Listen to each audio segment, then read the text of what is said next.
Hi hello నమస్తే నేను Saina welcome to CM today. Andhra Pradesh లో ఊపందుకున్న వజ్రాల వేట. ఎస్, మీరు విన్నది నిజమే. ఏపీలో వజ్రాల వేట మొదలైంది. వర్షాలు కురుస్తుండటంతో కర్నూలు జిల్లాలో సందడి మొదలైంది.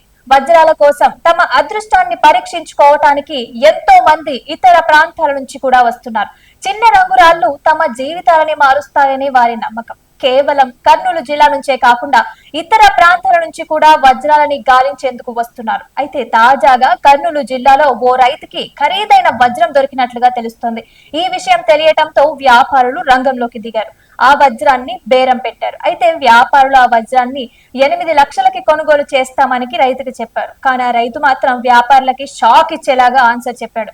ఆ వజ్రాన్ని 18 లక్షలకి ఇస్తానని చెప్పడంతో బేరం కుదరలేదట. ఇంకా కొనుగోలు కాలేదనే తెలుస్తోంది. అయితే వజ్రాల విషయంలో వ్యాపారులంతా కలిసి సిండికేట్ అయ్యారనే టాక్ కూడా వినిపిస్తోంది. తక్కువ రేటుకే వజ్రాలని కొనుగోలు చేస్తున్నారని రైతులు, కూలీలు ఆవేదన వ్యక్తం చేస్తున్నారు. ఖరీదైన వజ్రాలని తక్కువ ధరకే అమ్మేయమని తమపై ఒత్తిడి చేస్తున్నారని చెప్పుకొచ్చారు. ఇక తుగ్గలి మండలం పెండేగల్లులో 3 వారాల క్రితం ఓ మహిళా కూలీ పొలం పనులు చేస్తుండగా ఖరీదైన వజ్రం దొరికింది. అయితే అది 15 క్యారెట్లుగా తేల్చింది. కానీ బేరం కుదరకపోవడంతో ఇంకా ఎవరు కొనుగోలు చేయలేదనే వార్తలు వినిపిస్తున్నాయి. అయితే మే నెలలో కూడా ఓ వ్యక్తికి పెరవలి దగ్గర 30 లక్షల విలువ చేసే వజ్రం దొరికినట్లుగా ప్రచారంలో ఉంది. ఓ వ్యాపారి ఆ వజ్రాన్ని కొనుగోలు చేశారట. అలాగే పెరవలికి చెందిన ఓ రైతుకి వజ్రం దొరకగా 1,50,000 చెల్లించి కొనుగోలు చేశారట. ఇలా పలువురికి వజ్రాలు దొరికాయని కర్నూలు జిల్లా మాత్రమే కాదు, అనంతపురం జిల్లాలో కూడా వజ్రాల వేట జరుగుతోంది.